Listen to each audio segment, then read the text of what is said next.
very much, Sheridan. It's always a great pleasure to be introduced by someone with the energy and passion Sheridan displayed throughout the whole of the referendum campaign. Someone who has been an inspiration not just to her own community, but I would say to those that have watched the various videos on YouTube of the activities of the indie girls who have inspired thousands and thousands of people, not just to vote for independence, but probably more importantly to become part of the independence campaign.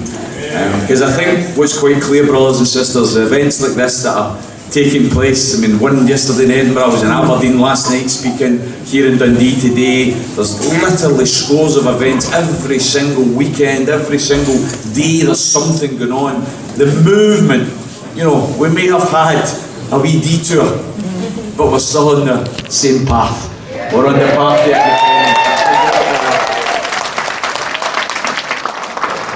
And what the movement has done, in my opinion, is it has politicised a nation. It has awakened people to some of the potential that exists within our own country, but also probably more importantly the potential that exists for a different world.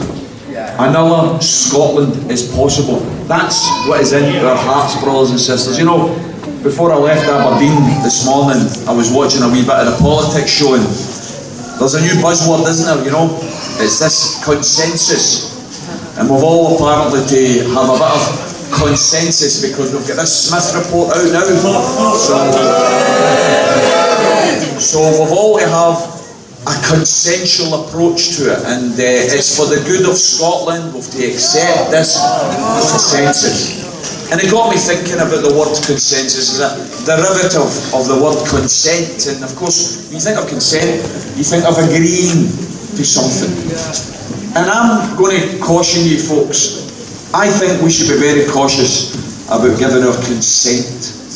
You see, they want us to be consensual at Westminster because they want us to be part of their game. We don't consent to a social and economic system that accepts that it's okay to bail out banks to the tune of £1 trillion of public money, but we agree that we should hound 800,000 benefit recipients and sanction them.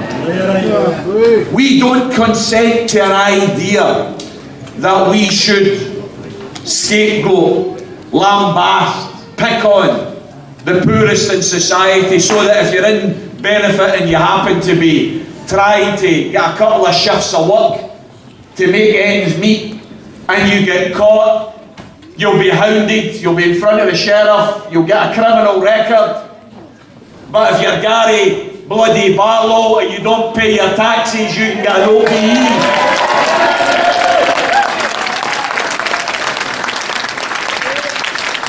We don't want a consensus that buys into that hypocrisy. That hypocrisy that says it's okay to have your adverts on your bus shelters and your TV about how they're coming after you. Benefit cheats, they're coming after you.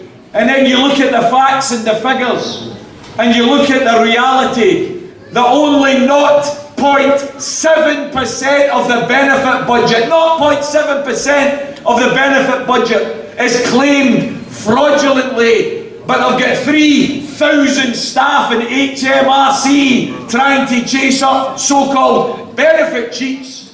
But when you look at the rich and the corporations, we've got £120 billion of unpaid tax by the billionaires and the Starbucks and the Googles and the Boots, and they've only got 300 staff looking after those that are swindling us left, right and centre. They want to talk about cheats. They want to talk about scoundrels. Stop talking about the poor and let's start talking about the rich. That's the scoundrel.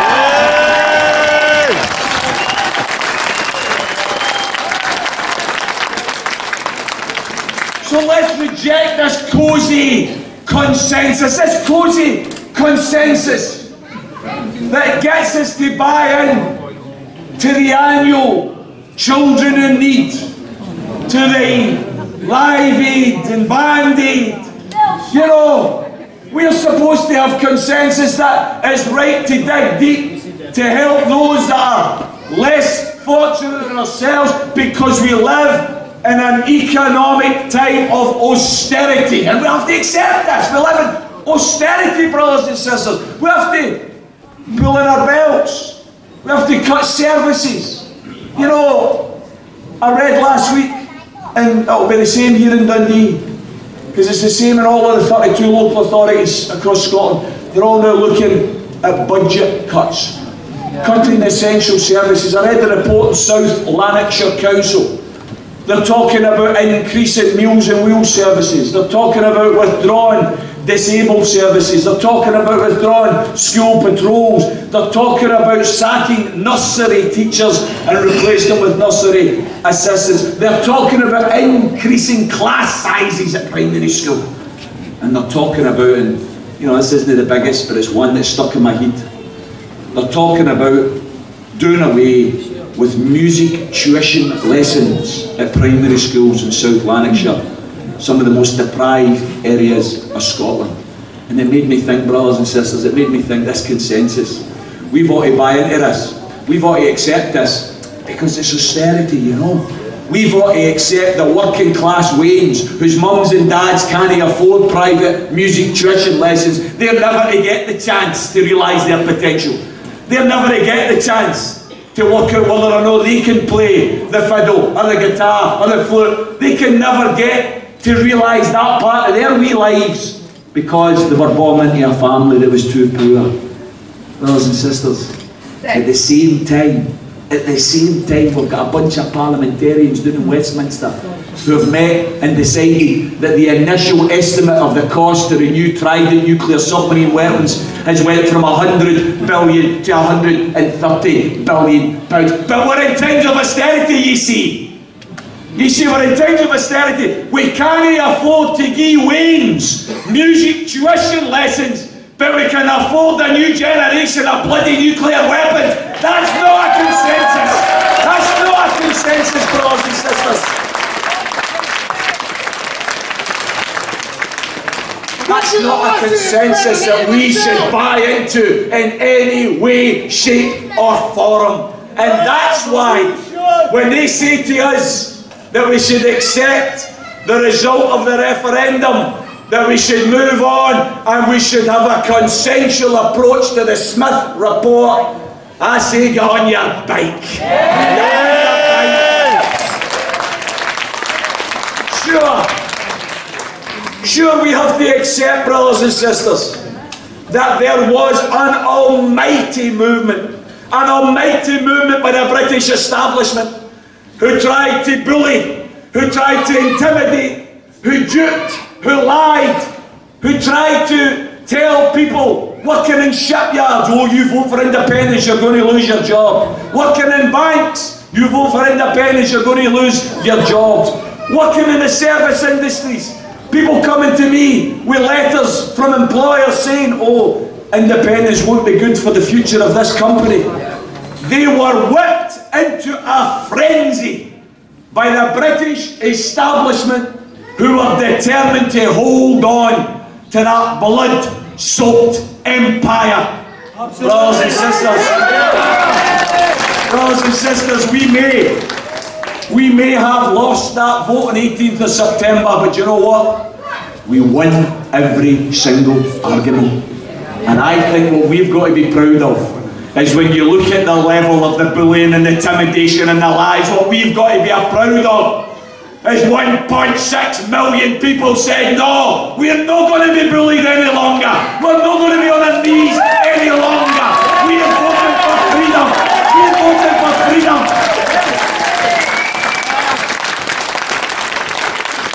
And this city here, this city can be proud of its courage, proud of its people, proud that they were prepared to ignore that level of intimidation from one of the oldest, dirtiest British imperialist states who moved mountains to try and get us to reject our own freedom. And then And then it came through. I remember sitting in the BBC studio, sitting beside that absolute muppet, John Reid.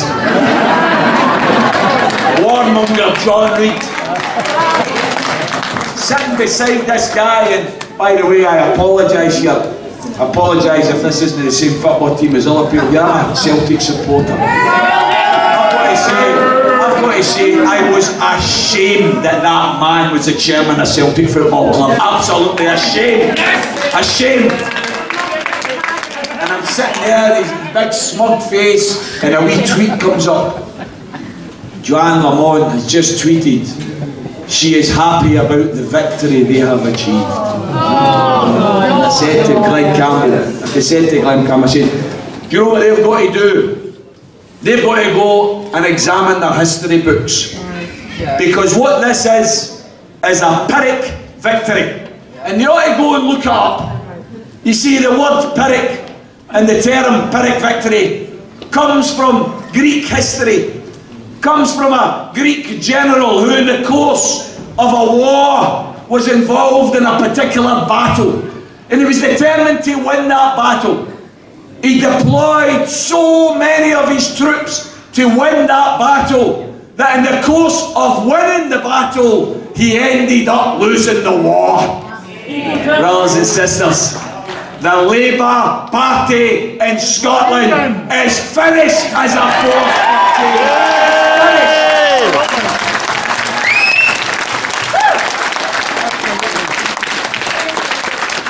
They secured no more than a pyrrhic victory on the 18th of September. They are now and forevermore cast in the role as the Red Tories. That's what they are, brothers and sisters. The Red Tories.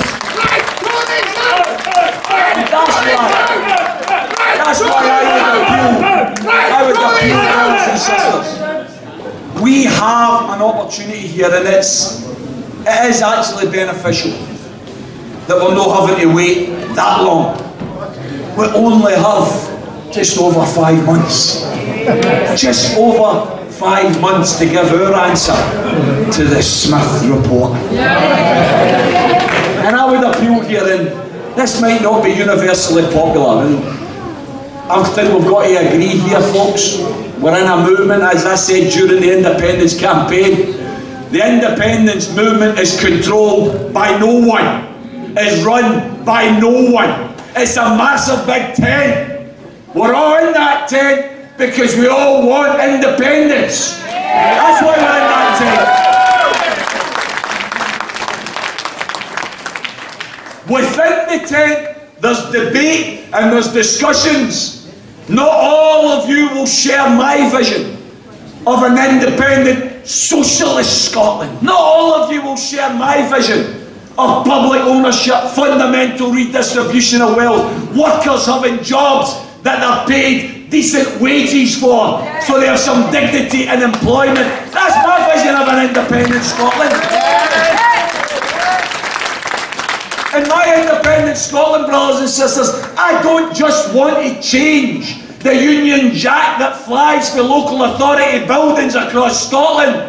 I want to change the size of the pension we give our pensioners and the wages that we give our workers. I want to change an attitude which says it's all right to accept that we've got 5 families in the UK with more personal wealth than 13 million people.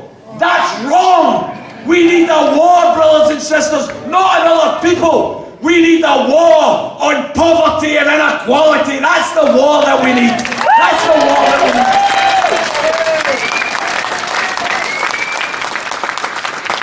So we have to accept within this tent that there will be different views, different emphasis, different priorities. That's fine. That's fine.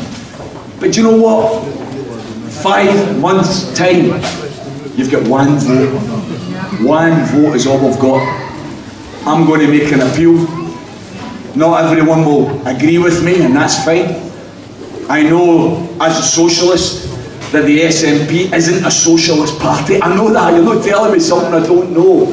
I know there are socialists in the SNP. I know that. I know there are some that aren't. But do you know what? We've got one chance next May to unite the yes vote at the general election. My appeal is to the people of Scotland. Put aside your differences for that day. Put to the forefront of your mind the need to deliver independence so we can change everything else. And on that day, vote for the SNP to get rid of the red Tories. That's my opinion.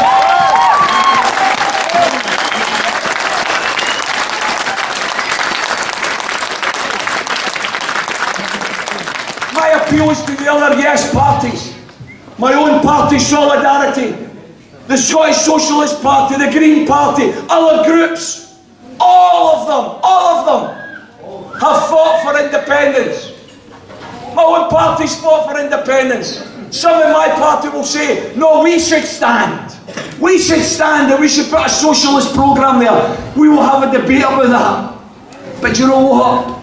If any other yes parties or campaigns stands in the general election, it divides and dilutes our vote. It divides and dilutes our vote.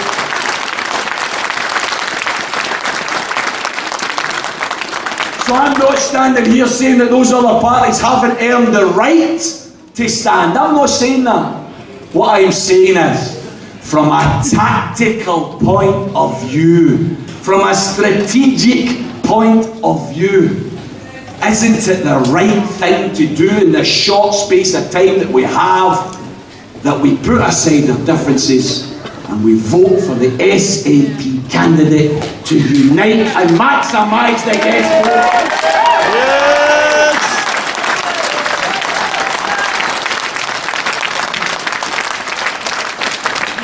You know, when I first wrote about this a couple of months ago, some people were happy, some people weren't.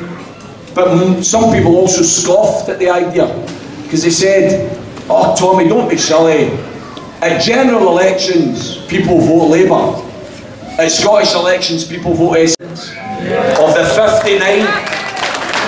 Of the 59 members of Parliament that Scotland elects, we realistically now are within touching distance of electing at least 30 of them as SNP yes candidates.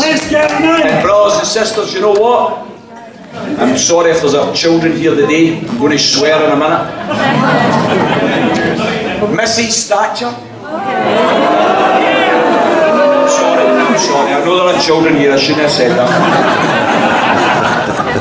She used to say in the 1980s, when people were arguing that Scotland deserved a referendum on its political future, she said, you don't need a referendum.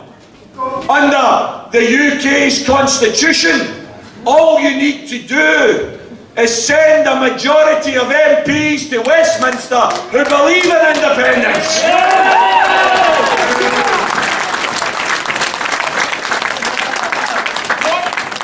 Far be it from me to rely on anything that Thatcher said. But wouldn't that be a wonderful grave to dance on next year if we send the majority of MPs to Westminster?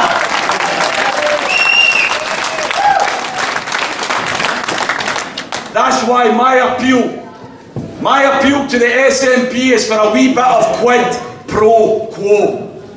We'll do one thing, we're asking you to do another. We're asking you as a political party not to buy into the consensus that says Westminster's passed down the cuts, all we've got to do is implement them. No. We're asking the SNP as a political party in Holyrood and across the municipal buildings of Scotland, don't pass on the cuts. Fight the cuts. Stand up for the people. Stand up for the people. And make sure that as part of your electoral platform next May, you will give a commitment either to press for UDI if we get enough MPs elected, or at the very least, a new referendum. And I've said, by the way, I'm being very optimistic in some respects, some people say pessimistic. All I've said is they should have a commitment that at the latest 2020, I would prefer win the general election next May, win the Scottish Parliament elections in 2016, and let's have a new referendum in 2017. That's what I think we should have.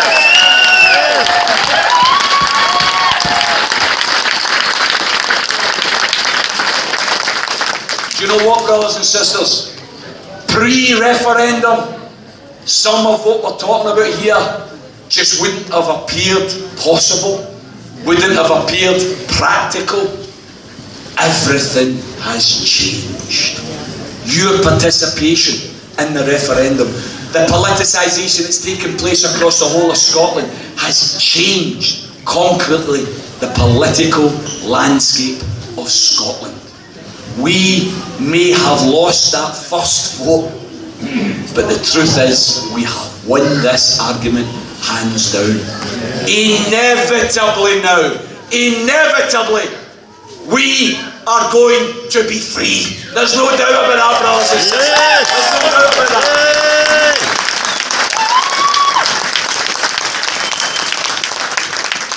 There was a song that was written, and most of you will have heard it by now. A song that was written by a guy called Jerry Cinnamon. Brilliant name for this time of year. I'm going to say Jerry. I don't know if it's Jerry's real name. He's a lovely guy, but you can always remember his second name, Cinnamon, at this time of year. Brilliant. But Jerry wrote a fantastic song called Hope Over Fear, and he sang it in Glasgow on the 12th October demo, and I think he reduced everybody to tears of emotion and joy and hope. And do you know what? There's a line in that song where he says, "Tell Westminster Tories, we are your slaves no more. We are your slaves no more." I think this event is part and parcel of the campaign that now has to build up momentum through March and April, getting to May of next year. And I hope as a country we will stand up and say loud and clear, hey, yous might have won round 7 of the fight, but we're about to deliver a knockout blow. We are going to vote for independence on May in the general election, and we will have our freedom. Thanks very much, brothers and sisters.